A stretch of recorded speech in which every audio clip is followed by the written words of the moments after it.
Hello and welcome to Rising Earth News. Today I'm joined by Clare DuBois, who founded TreeSisters, which is a network of nature-based leaders from around the world who are combating climate change through reforestation projects. So thank you so much for joining us today, Clare. I'm so excited to talk to you. It's my pleasure. Thank you for inviting me. Thank you. So to start off, if you could just tell us a bit more about what TreeSisters is and what work you're doing. TreeSisters is a woman-led culture change and tropical reforestation organization where we're rooted in the UK. It's grown out of the UK. We're just expanding into a US organization and an Australian organization. But we are here primarily to empower women to step up ecologically and behaviorally, but it's not just women, it's actually everybody. We're a two-pronged organization. We're inner work and outer work. The inner work is the behavior change, culture change side of this. And this is understanding why we've got where we've got to, what's the breakdown at the soul level and the behavioral level that's caused us to create systems that kill life. What's the leadership that's required to actually help making systems that serve life the new default setting rather than the consumption of life be the default setting. And then we're directing that leadership into practical action on the ground. Specifically, we're trying to normalize reciprocity with life. So we're trying to say, okay, right now, consumption of the planet is everything that we know. How about restoration and consumption start to balance each other off? And then how about we actually shift towards restoration? So we talk about the shift to restore a species, a version of humanity where restoration is embedded inside of absolutely everything and everybody is committed to the restoration of the environment. Our piece is trees, tropical reforestation. But when you're talking about trees, you're talking about the hydrological cycle, you're talking about rain, you're talking about soil, you're talking about biodiversity, you're talking about all manner of different ecosystems. We can't live without trees. So it's not just I'm working on trees. When you're working on trees, you're basically working on the stabilization of the climate and soil, water, biodiversity, the whole lot. So, and also social inequality. We're planting in some of the poorest areas of the world, and we're really helping women who take the brunt of everything when it comes to climate change in so-called developing countries.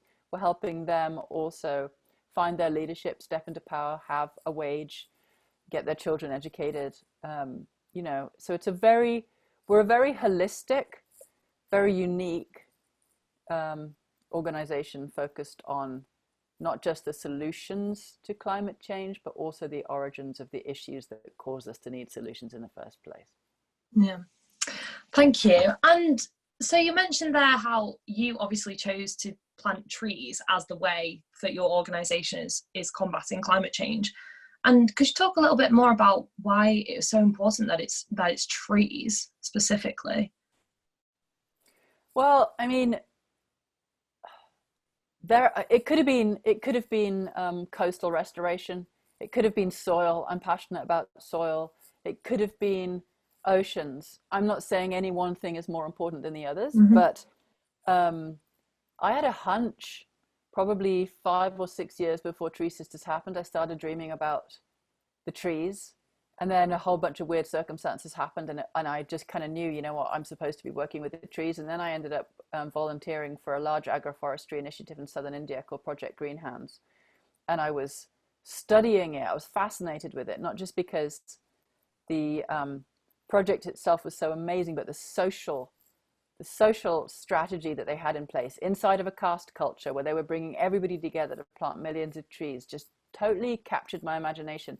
And I just had this sense that when you understand that trees are carbon made visible, you know, when you understand our biggest problem, which is too much carbon in the atmosphere, that is tree food. You know, they live on it. They can't live without carbon dioxide. So, and oh, isn't it just wonderful that they produce the oxygen that we breathe? And oh, isn't it really handy that they also produce the rain that we require for our food? And oh, look, most of the biodiversity on the planet lives there in the forests. And actually, they filter our air, they filter toxins, they are the most extraordinary ecosystems. You know, some people say they're the lungs of the earth. You could also say they're the liver of the earth. You could also say they're the heart of the earth. You know, the Amazon actually pumps. It's like the heartbeat that actually pumps the water through the skies in order to rain clean, tree filtered water all over the planet. And we go, oh, it's raining. And it's like, it's a miracle that we can't live without. So when I first started falling apart because I was terrified of climate change and heartbroken about what was going to come, trees were the thing that I educated myself about first, because they sequester carbon and because they produce our oxygen and our rainfall. And then I had a car crash. And in the car crash, which involved a tree saving my life, pretty much, you know, I was swerving on ice, heading for an edge, and a tree stopped me. That drive that I was going on was to a communications meeting in London, where I was about to hand my strategy for a Western reforestation revolution over to a communications team and say, look, I'm not brave enough to do this. Will you do this for me? And then I crashed the car. This tree stopped me. There was a blinding flash of white light inside the car, and inside the white light were two words: the experiment. And a voice started talking to me as if somebody was literally sitting in the car with me. And it said, humanity is running out of time, but it's not over yet. It's going to take all of us rising to the challenge to get through what's coming. The single greatest threat facing humanity is fear of failure. But you can get over fear of failure by calling everything you do an experiment, because you can't fail an experiment. You can only learn. And that's literally word for word, like imprinted in my mind forever. And then I said, well, what's the experiment? And back came, you have to reforest the tropics within 10 years. Now that car crash was 10 years ago, 10 flipping years. And then I freaked out because I was just given a job that I didn't want. And then I said, you know, oh my God, no. And then the voice continued, and it basically said, you have to mobilize the women. The women are the missing piece. The women are the womb carriers, and Earth is womb. It told me that the project was TreeSisters. It told me what it was for. It said nature and women have shared a common history. What's been done to one has been done to the other. That feminine consciousness is the consciousness of living systems of nature. That feminine consciousness had to be reinstated or it's over. And women had to remember who and what they really were. So this was this huge call. And this isn't a disqualification of men, but we've got imbalanced masculine leadership on the planet. And the feminine principle inside all of us, whether we're masculine or feminine, is our ability to relate. Well, if we could relate to a living world, we wouldn't be trashing it. If we could relate to every person on this planet as sacred, we wouldn't be using each other and fighting each other. If we could relate to difference as, you know, beautiful and act towards it with reverence rather than condemnation, we wouldn't have raging social injustice on our planet. So the feminine principle is the heart-based intuitive principle in all of us that is actually vital to create a world that serves life, serves people, serves species, and serves uniqueness. You know, without that, we just have this weird patriarchal dominance that slams anything that doesn't work for it, and it sees living systems as resources to be plundered rather than the actual fabric of a living planet that requires every ecosystem in order to organize itself and thrive and feed everybody and create its own weather. So basically, I could say it was trees for me because I was told to do it, but I'd already had this instinct that it was that, and it also made the most sense to me. And my real passion is the water cycle, is rivers and oceans and weather. Well, you can't have healthy rivers without trees. You know, we're going to have acid oceans. They're already turning to acid because we're removing the trees. And our weather is going to shit because we're removing the trees. You know, it's one thing pumping carbon dioxide into the atmosphere, but it's another thing removing the mechanisms designed to sequester it, you know. So is it going to solve the world's problems if we reforest every spare inch that should be forest? No, but it's going to go a hell of a long way towards it. And it's going to improve soil, groundwater, biodiversity, pollution, you know, rainfall as we go. So it's the solution that I've chosen because it helps me take care of the waterways. Because, you know, when life tells you to do something, you know, told me to do something. I said no for about a year. I suffered so much in that year because everything I tried failed, and it got worse and worse until I was just like, okay, you know, life tells you to do something, you just get on and do it, even if you haven't got a clue. And I didn't have a clue about anything, but you learn on the job. You know, you discover what you're capable of as you're going. Yeah, I think that is absolutely beautiful. That story is absolutely incredible. I've never heard that full story before, and I didn't know that like life had told you, you've been told kind of by nature to do this. Wow, Everything. I'm really moved. I think that was beautiful. You know, I was given the name. It was like, literally, your project is called TreeSisters. It is a crowdfunding mechanism. You have to make it as normal to give back to nature as it currently is to take nature for granted. I mean, it was word for word. I just sat there just going, you know, it all made sense, but I was just so terrified. I couldn't imagine ever doing it. But yeah, fear is not a reason to not do something. In fact, no. It's probably a reason to do something, frankly, if you want to grow. And I think, I mean, just look, because now the TreeSisters has now planted 10 million trees, which is absolutely incredible, really. And I think it's just incredible that you said that you didn't know what you were doing, but if you have good intentions, then it's just, you know, life will make it happen, kind of, in a way.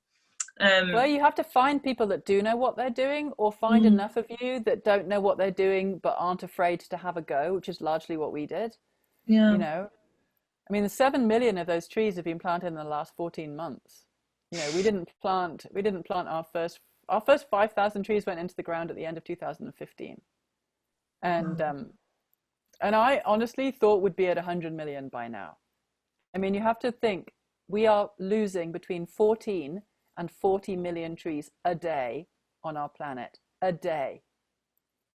It's taken TreeSisters, you know, we really got going in 2013. So it's taken us until now to plant 10 million trees. Well, 10 million trees is amazing, but if you're losing 14 million a day, you know, we're not scratching the surface. Why we're not scratching the surface? Because people do not recognize themselves as restorers yet. We recognize ourselves as consumers. We're even called consumers. So trying to change planetary behavior away from everything I earn, I get to spend on taking from the planet, to even a small percentage of what I earn, I get to spend on giving back to the planet. People are like, I don't want to give to the environment. And I'm sitting there going, you are the flipping environment. Try living without oxygen. Try living without rain. You know, it's insane. However, you know, I'm in the game. We're in the game. You just have to keep going, even if it's too slow. The only way is forward. You have to try. You have to. Otherwise, you get to sit there and say, when the shit hits the fan, well, I didn't give it my all. You know, I get to say, I gave it every ounce of life force I had in me. Yeah. You know, I lived a meaningful life. Yeah, and you're talking about how important it is that we shift kind of from this consumer species to a restorer species. And obviously we both know, I think everyone really knows that that's what's needed, because our current systems are killing the planet. So we need to have this shift to a restorer species. But how do you think that it is that we go about having that shift? Because it's not just going to be, you know, overnight, and it's going to take a lot of inner work as well, isn't it? It can take a hell of a lot of inner work, and it's going to take a fairly large degree of breakdown. I mean, we've had some help from COVID, and I don't think COVID's going away anytime soon. So, you know, she may come back and she may whoop our backsides again. But we have seen that if humanity chooses to stop and do something different, it can. It's that scale of stop that we need. Then we need this massive reimagining, and reimagining is happening. You know, even at the level of the UN, they're saying things can't go back to normal. The trouble is, we've had a severe lack of imagination, and we've had a lack of imagination again, because intuition and instinct and awareness come through, or connected awareness comes through the feminine principle. The feminine principle on our planet has been suppressed and subjugated and demeaned and disrespected. But the dreaming of a new world needs to come from a place that is connected to nature, so that nature's intelligence is part of that. You know, nature would not create an economy that requires the death of nature and the death of all life in order to thrive. A disconnected human consciousness will do that thinks that it's superior to nature. Okay, done, over. You know, that can't stay. Well, there are many people out there who are reimagining a restorative or regenerative economy. But this one is going to have to die a death. We don't like death of anything. We don't like change in any form. So there's going to have to be collapse. There's going to have to be brilliance. There's going to have to be risk taking. I imagine it'll start in certain countries that are really sensible, who will actually start to think about, okay, how do we do this differently? So we've got the dominance paradigm, and then we've got the restorative paradigm. And then there's this bridge bit in the middle. And the bridge is what I'm really interested in. Like, I've got my focus on the restorative paradigm, but it's like, how do we make the journey between the two? And that is where all my dreaming is happening. That's what TreeSisters is for. TreeSisters is a bridge that is saying, you know, what about reciprocity with the natural world? What about actually starting to embed trees in every financial transaction? What about, you know, can we start like shifting the compass in a direction that actually makes sense for life? And luckily, with the world in standstill or trying to, you know, think about whether it wants to go back to normal, we're still in a gap. We're still in a gap of awareness and questioning. And it's that gap that is so incredibly important for dreaming in from a connected place, not just using our minds with the systems that we've got, but dreaming in new systems. That has to come from a connected place. It has to come from a place of, what would nature do? What would nature build? How would nature grow this? You know, how would it do it so that there's no waste and everybody thrives, which is what nature does. This is one of the reasons why we're talking about feminine leadership and why we're trying to help women, because women are producing we're perpetuating the species. You know, do we want to keep perpetuating a destroyer species or a dominant species or a consumer species? You know, are we willing to birth children into a dying world? You know, we've been suppressed and subjugated and told to be a certain way for so long. But what if that's nothing to do with what a woman is? And what if actually what we're really looking for are women in their deepest connected, most emotionally awake and mature state to help bring through a different kind of leadership that is inclusive of all of life? That's what we're wired for, you know. So that's what we're trying to do. That's what we're doing. We're finding all the different ways that we possibly can to help women recognize that we're not just what we've been taught, and that it's time to bring a different quality of connected consciousness, what we call feminine nature-based leadership, to the world, to see whether we can help the paradigm shift away from patriarchy into some form of balanced reciprocity with life and with each other. And how does that feminine nature-based leadership look like in TreeSisters? Well, it looks like this. Yeah. It looks like you and me. You know, it looks like, for me, it looks like being out in nature on a daily basis, listening to the wisdom of my body, starting every business meeting with a meditation and listening, like presencing the mystery before you start, bowing to something greater as a conscious practice, seeing if you can stop living in that disconnected way and actually doing the practices that help you connect, like honoring the flows of your body, honoring the moon tides that live inside of us, understanding that we have a different consciousness and relatability at every time of the month, putting that into action, understanding how to become effective at a completely different level than life has taught us. You know, trying to run an organization through the wisdom of living seasons and cycles, so that we're nature-based, you know, nature-based, feminine nature-based and nature-based. So feminine nature-based leadership is about feminine nature. Well, that's reclaiming feminine nature, and nature-based leadership, which is leadership that honors feminine nature, but it also honors nature and is led by nature. And it's really bloody hard, I have to say, because the patriarchal system is not interested in anything intuitive or instinctive or emergent. It wants it rationalized and in boxes that it can understand and all measurable and, you know, organized ahead of time and rational. And the feminine is not that. We're not rational, for God's sake. We're the weather. We change every 5 minutes. But what that allows is for us to be responsive. And what we need more than anything in our world right now is right response to a natural crisis that we've induced. Yeah. And just out of curiosity, what would that right response look like to you? How do you think that we could kind of come out of the other side of COVID and start integrating, becoming a restorer species? Wow. Well, to me, it would look like many things. It would look like the reimagining of business.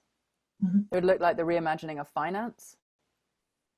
We can't have shareholders and dividends running the world. We can't have debt running the world.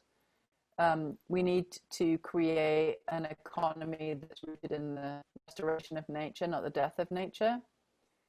We need to reimagine the education system so that we're actually teaching children what it means to be human and how to exist in a devastated planet, how to restore our world, how to help them practically manage what's coming.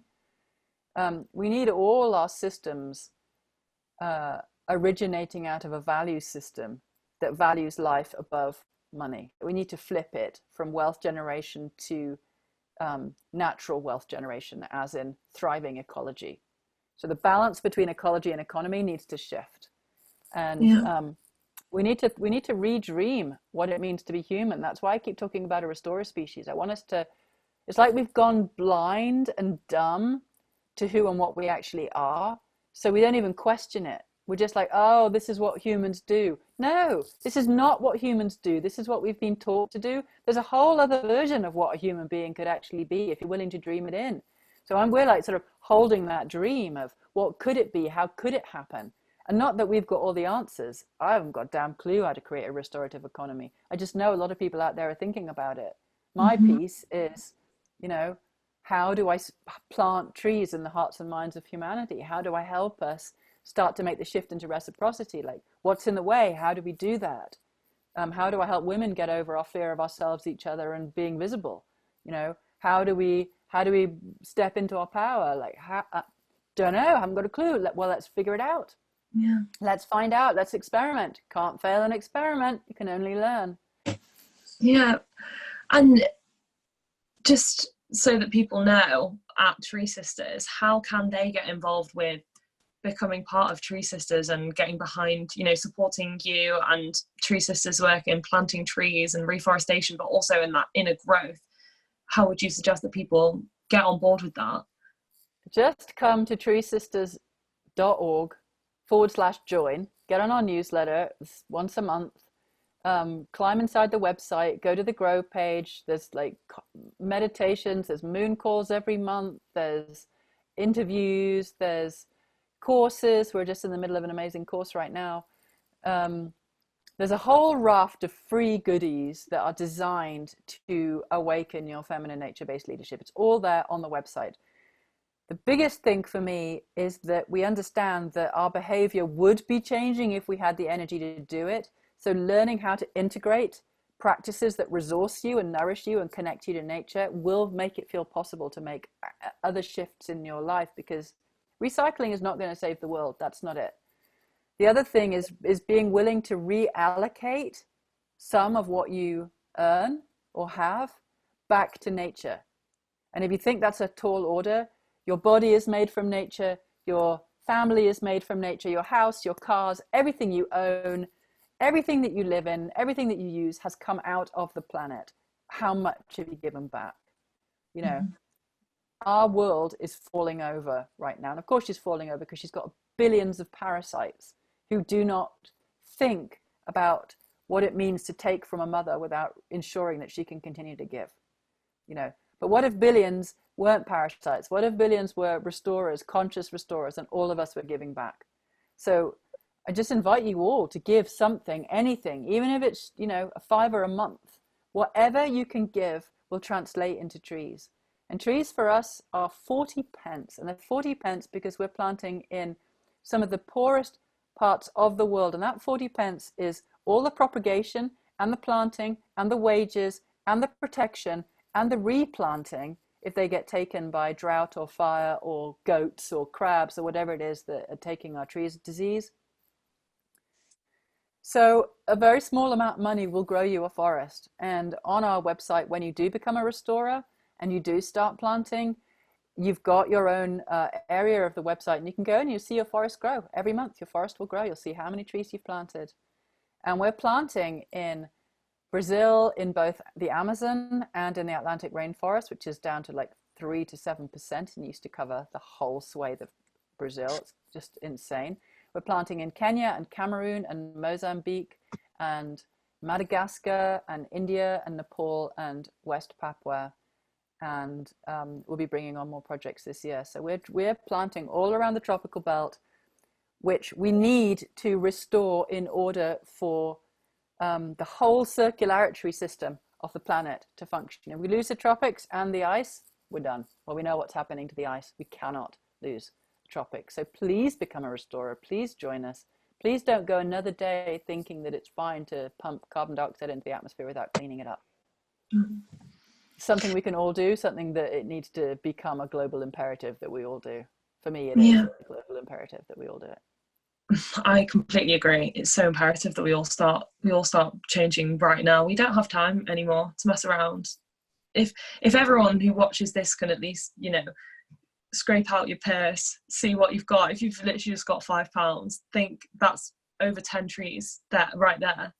We can all start changing right now, and there's no excuses anymore. Like, we're trying to show the solutions here, so get behind them. Come on, it's time for us all to pull together and start making an actual difference. It's well over time. We're long overdue. I would just you've raised some really interesting things. I just really want to ask you about it. You mentioned how, as women, this is making me really emotional, because I've started thinking about this a lot. Obviously I'm only 20, but as a woman, you kind of are, it's natural in you to start thinking about having children, and the more I learn about climate change, the more I start thinking, do I even want to have a child? Would I want to bring a child into a dying world when everything looks so bleak? Sorry, it makes me really emotional. Not surprised, and you need to leave this in the interview because you're not alone. Oh. And this is where it's raw, and this is where it's real. I spent some time with the Kogi. They are considered the big brothers, the spiritual holders of the planet. They're a Colombian indigenous tribe. And I was there with a 32-year-old, and she just kept saying, can you ask them, do I have children? Oh. Is it fair to a child? I couldn't do it. I'm almost 50. I couldn't have children. I couldn't bring them into this world. But then nor did I have that burning desire. Yeah. And I think women that have that burning desire, you're going to have to, because there's this urge to continue the species. But what the Kogi said was really interesting. They wouldn't go there. They would not go there. They basically said, women are the black earth. That was how they put it. Women are the black earth. Women are the source of fertility and power on the planet, as far as they're concerned. Men have to go through all these rites and passages to find their power and find their leadership. But for them, women are it, because they are nature. They are the black earth. And that the act of birthing children and what you do with your placenta and that whole sacred act of generating life on the planet. They basically said, if women die out, nature will die. And it was, so much of what they said was completely radical to me. But I was sort of saying, well, should women keep having children? They wouldn't engage with the conversation. Yeah. For women to not have children didn't exist in their world, even though they're saying, we're in critical territory in terms of the planet. Women kind of mustn't stop having children in terms of them. And they You know, their shamans spend the first 9 to 27 years of life in the dark in a cave, learning how to commune with Gaia and the cosmos and other planets and other beings. Like they're connected in a way that we will never be able to understand. And that's their heritage, that's in their blood. So when they say things, I pay attention, because I'm just a white middle-class woman bumbling along inside of my conditioning, trying to figure out how to make a difference. They know how to put crystals in the ground and produce water. They know how to go to Fukushima and reduce radiation through ceremony. They know how to change the weather. We're just like, oh, can I have a pound of tomatoes, please?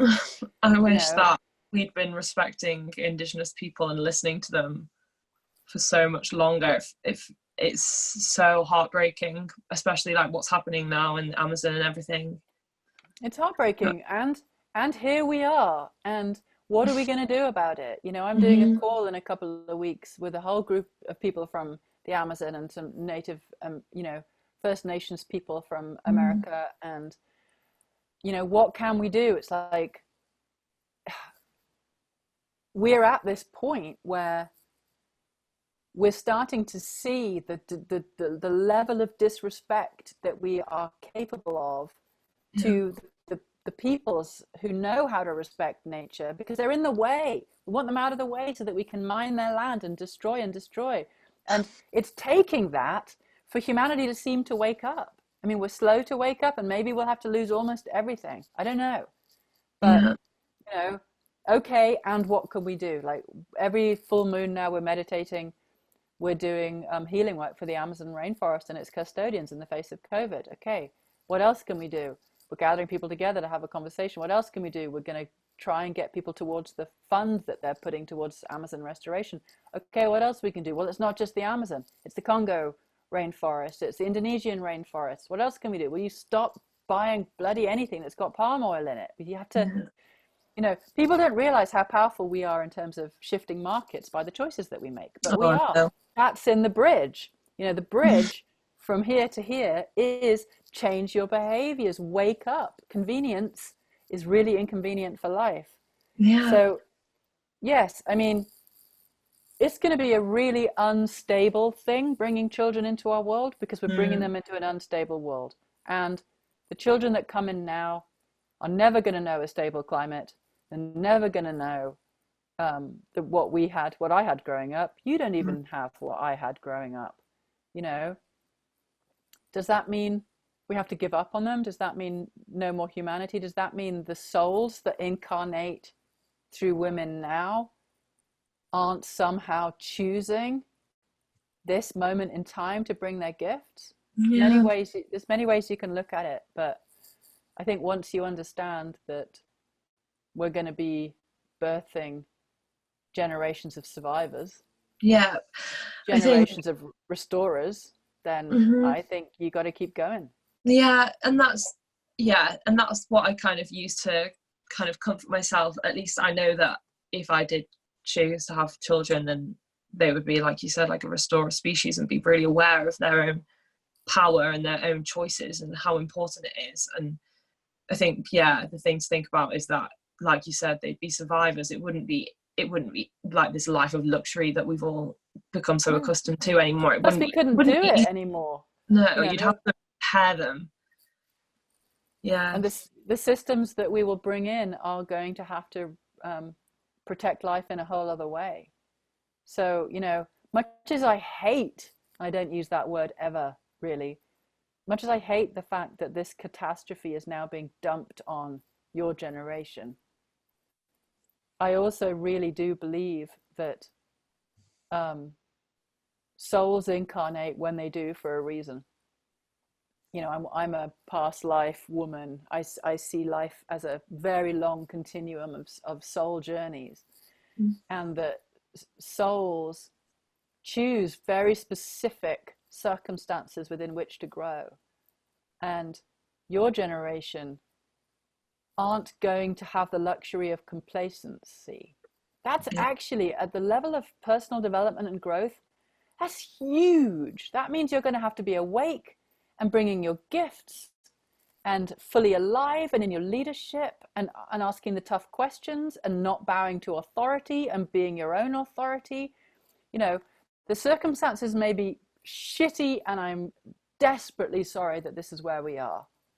And I've taken the bull by the horns, and I know what it's done to me. I used to be a roaring introvert, completely socially inept, terrified of everybody. Now I'm on a global stage in a fuck it, frankly. Yeah. I live a state of fuck it. I'm not going to let my fears dampen me down. And that's what your generation is living into.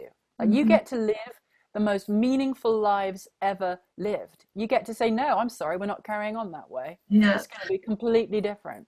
And at like the climate strikes and things like that I've attended, when it is youth really coming together and saying, no, I don't accept this, I don't accept what the government's doing, I don't accept what these big businesses are doing, pumping out fossil fuels all the time, things like that, I don't accept it. And it's so powerful, and you can feel it at those marches. It just makes you feel hopeful, but also like rage, but it's a channel rage, but it's kind of like, yeah, it's the opposite of complacency.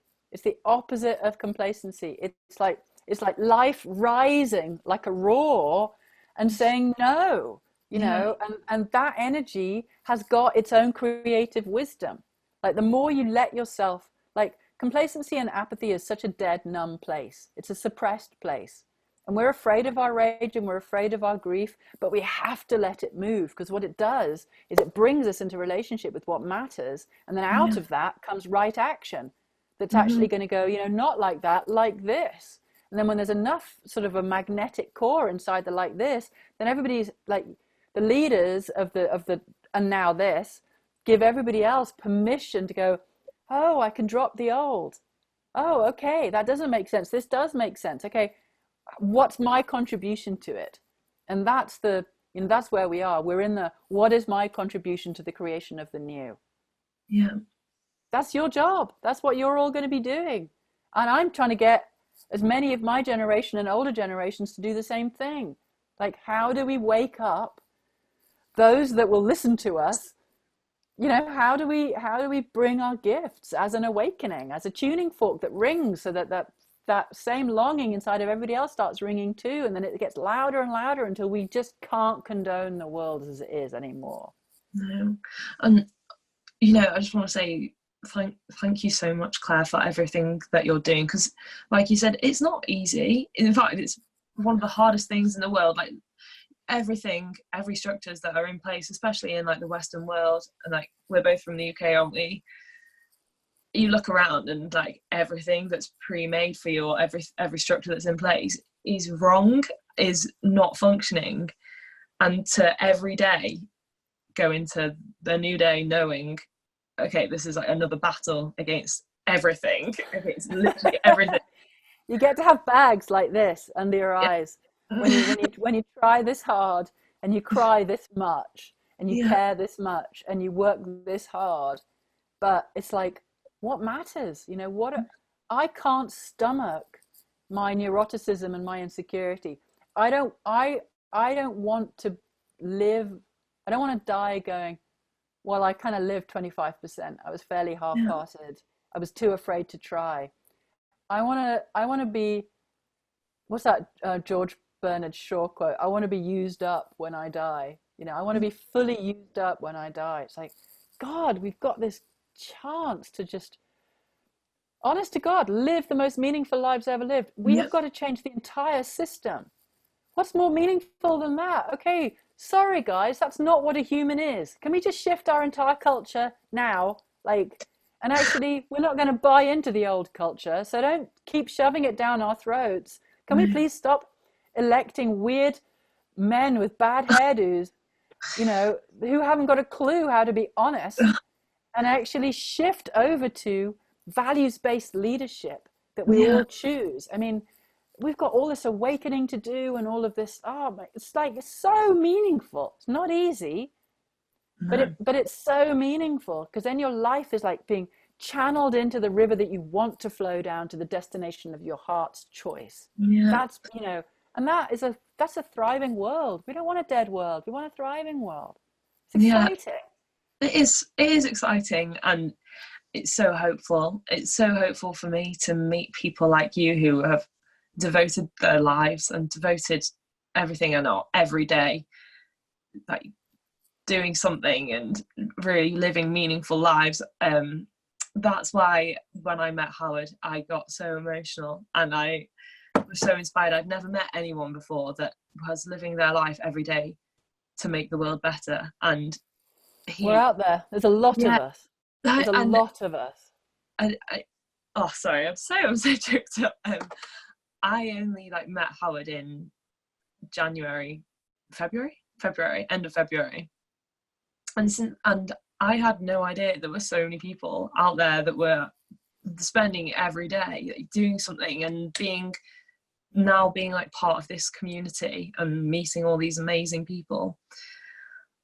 It's so hopeful. I think I was in such I think I was just depressed. I didn't realize that there was anything we could do and that people were doing something. And now every day I'm meeting more people that really care and are doing something, and it's amazing. And there are loads of us, it's only a minority compared to the whole population. Yeah, but it's growing.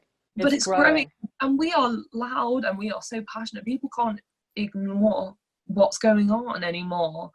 And even in the last 2 years, look around, people can't. They literally can't ignore it anymore. During COVID, searches online for sustainable lifestyles have gone up 4,000%. Wow. And 4,000%. You're not alone. Yeah. You're not alone. Your generation is not alone. You're not alone with this. Mm-hmm. And yeah, I mean, I for one, and I'm sure you're the same, I'm just really hoping that COVID, obviously it's awful and it's so sad that people are having to die, and that this is kind of maybe what we even need to make people realise that we need to change all the existing structures. But this could be such an opportunity. It could be. It is. We just have to make it. It just is. This is a moment. And nature's created the virus, And even if you say, it was probably created in a test tube in Wuhan, that's still nature creating a virus. Humanity is nature. Either way, this creation is here right now. And she'll do it again. She wants to stop us. She wants to wipe us out. She'll do it again. It's just can we get the learning now? Should we go on to I think you should keep all of this. And because it's real. It's real. Yeah. Real. Oh, wow. It's so nice talking to somebody who gives back the passion about it that I feel as well. I feel it. So yeah, it's amazing. And yeah, thank you so much for talking to me, Claire. I'm so humbled by you. I'm deeply grateful for you. I care about your generation more than you can know. I was up in Scotland at a climate change thing, whatever it was, and we happened to have we had Charlotte, I can't remember her surname now, but she was the head of the youth movement, the protests in Scotland. She was 16, and we had a group of 20-25 kids who makes me want to cry just thinking about it. It was so moving for me, and they were on the front row of this thing, and I got up and I basically hurled the adults against the walls with what I was saying. I was just don't you dare tell me that you are taking action unless you can walk up to every single one of these children and saying you're putting your life on the line for them, or that their life matters to you. How many of you are even planting trees? Not a single person put their hands up. And I read the Riot Act, and afterwards these kids were just bawling their eyes out. They just came up to me, and I stood there just going, because I'm not a mum, not a mother, I couldn't do it. And I looked at all these children who were just nobody's ever talked to us like that. Nobody's ever spoken to us like that. Nobody tells the truth. My parents don't tell me the truth. They just, nobody's supporting me. And I was just oh my God, I've got so many children. It was this moment of I'm not a motherless, I'm not a childless mother. I'm here also to support the youngsters of this world to understand they have colossal power. and to help them learn how to grieve, and to help them learn how to find their rage and put it into positive action. Like, so you really matter to me. So there's a reason why I'll sit here and pour my heart out, because your generation and the generations below you and to come, my life is given for you lot. Like, that's what I'm doing. That's why I work as hard as I do, because I cannot tolerate what you're being left with. Like, my legacy is not a dying world. Like, not on my watch. Like, I can't live with it. I can't live with it. And so I'm trying to like galvanize as many people as I can to touch this, because this isn't just Clare DuBois, this passion, this is life in me calling for the wake up. And that life is inside everybody. That passion is inside everybody. That drive is inside everybody. You just got to unpack the fear that's in the way, which I've spent a decade or more doing specifically for TreeSisters, because it was so challenging for me. Yeah. Who would I rather be? The totally freaked out me that didn't dare have a go because I didn't know what to do, or the me that just frigging got up there and just said, okay, I'm going to fail a million times. You know, I've turned falling over and getting back up again into a dance move. You know, you just have another go and hold hands while you're doing it. You know, we don't have to do it alone. It's so important. Yeah. I wish everyone could hear you. I honestly do. I think if everyone heard anything that you're saying, then they would have no choice but to listen, and no choice but to realise how important it is that we look out for each other. And that's what it is, isn't it? We need to look out for each other and for the world. Yeah, I'm so moved. It's overwhelming, isn't it? And you know what you said about you in that sense, you know, motherhood isn't just the physical act of birthing a child. You know, looking out for younger generations, that is motherhood as well. You're looking after literally like the earth's children, is everyone. And in a weird way, like when Howard has taught me all of this, like for me, like he will always be such a special person in my life now, because he's introduced me to all of this and like shown me all these people. And he's was the first person that taught me about like indigenous culture, and basically he taught me that humans are nature, and we need to remember that and put that into everything and remember that in every way. And I'd never even sat and thought about that. And like we're not taught. That's why the whole education system needs to be turned upside down. We're not taught that we're nature. No. Our whole consciousness that's created all of these systems operates from a place of disconnection. We don't know that we're sacred. Women don't know. Girls don't know that their bodies run with the moon. Yeah. You know, it's like, anyway. And then once you learn it all, it's just like, how have I been so blind? Of course, like it's so obvious.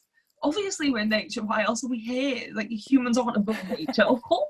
How, like, obviously, of course we are. And what are we doing? How have all these businesses got in charge of everything and are destroying this beautiful earth that we've had the amazing opportunity of living? You know, it blows my mind, honestly. How have we got here? But okay, let's go back. Let's rethink, and we can, and now we will. So, and thank you so much for all the work that you personally do, and all of the work at TreeSisters in creating this restore of species. Because if it weren't for people like you, we'd be in a much darker place. So thank you from the bottom of my heart. It's my pleasure. It's my absolute pleasure. Yeah, with that, I think that's a great way to just end the interviews there. Yeah, Clare, honestly, you're such an inspiring and incredible person, and I hope that you know that, and I hope that you know how inspiring you are to everyone on, you know, me. I'm sure everyone on TreeSisters feels the same. You are the person that I want to be. Honestly, like I want to make sure that I'm like, the fact that you've said that you've grown from being that introvert into who you are today, and somebody that's created this organization that's planted 10 million trees, and all the work you're doing, I just think it's incredible. You should be so proud of yourself. And I know that it's been a lot of work and you're going through some horrible things, but ultimately, be proud of yourself and don't underestimate how incredible you are. No, bless you. Yeah. Thank you. Well, and you can do it, honey. If I can do it, anybody can. Oh, thank you. I mean, honestly, if I can do it, anybody can. And if you're there much earlier than I was. Thanks. I was in my mid 30s before I finally this hit. But I tell you what, don't be tempted to edit out of this. Let the interview be the length that it is. Okay. Because if people want to watch the rest of it, they will. Because it's a really important dance between you and I. It's really important that question about mothering, and it's not about being squeaky clean and professional. People are bored with that. It's like leave in the me saying, I think we should keep this in. Yeah. Just be brave. And because a lot of people say that my interviews are the thing that changed their life. I'm renowned for what people call activations.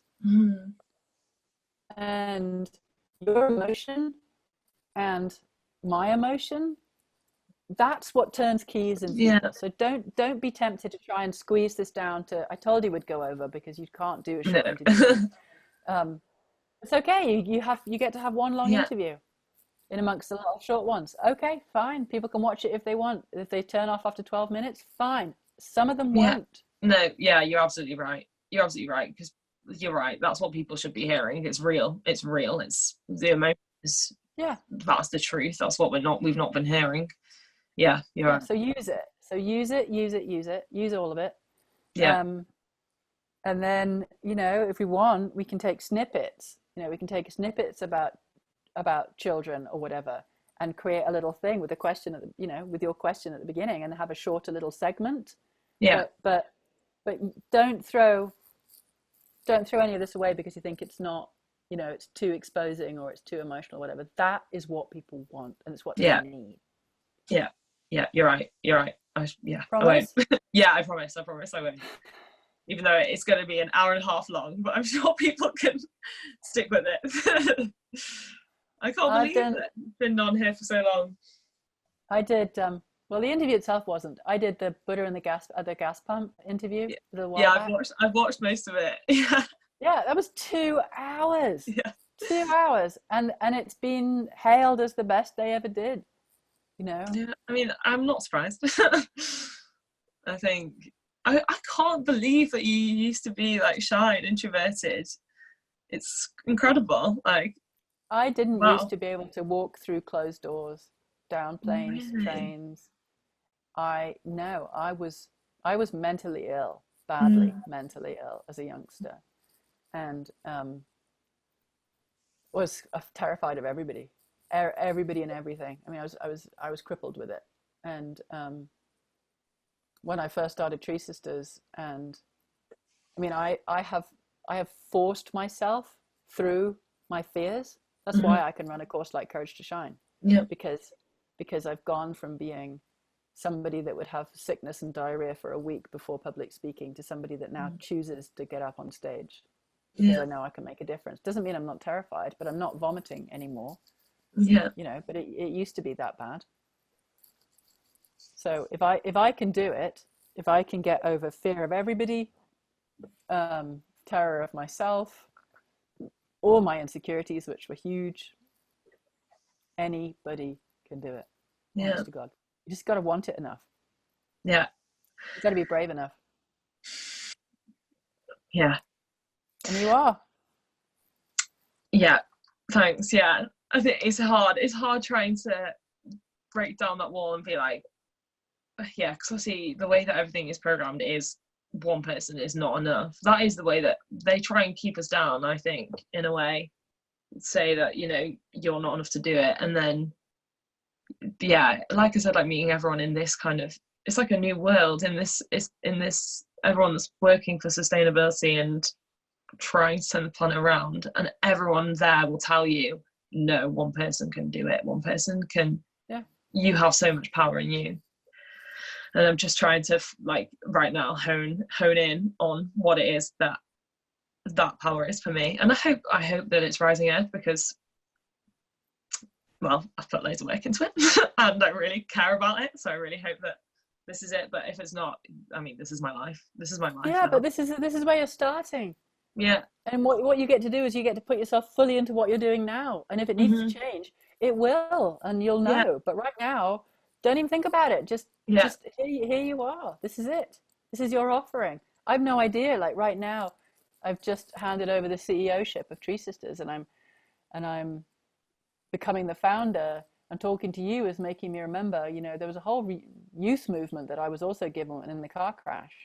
And maybe it's time for me to start leaning back towards the youth. Like, what am I going to do with my life? I mean, I'm never going to leave TreeSisters, but if I'm no longer running the organization, what could I do? What else could I do? And life changes. Life changes, you know? And it's great that it does. Thank God that it does. Yeah. So who knows? Sweetheart, I'm going to have to go. I realize I've got a call in 4 minutes. Oh, that's completely fine. Thank you so much, Claire. This has been such a pleasure. Thank you so much for taking the time. When will this be something? So it should be on the 11th will be the newsreels. That'll be like the shorter questions, and then the longer interview will be released in the following weeks after that. So in the next month or so. Okay. Just let us know and we'll market it for you and put it out to the network. Oh, thank you so much, Claire. You're incredible. So thank you so much. It's my pleasure. Alrighty, lots of love. Bye. Thank you. Bye.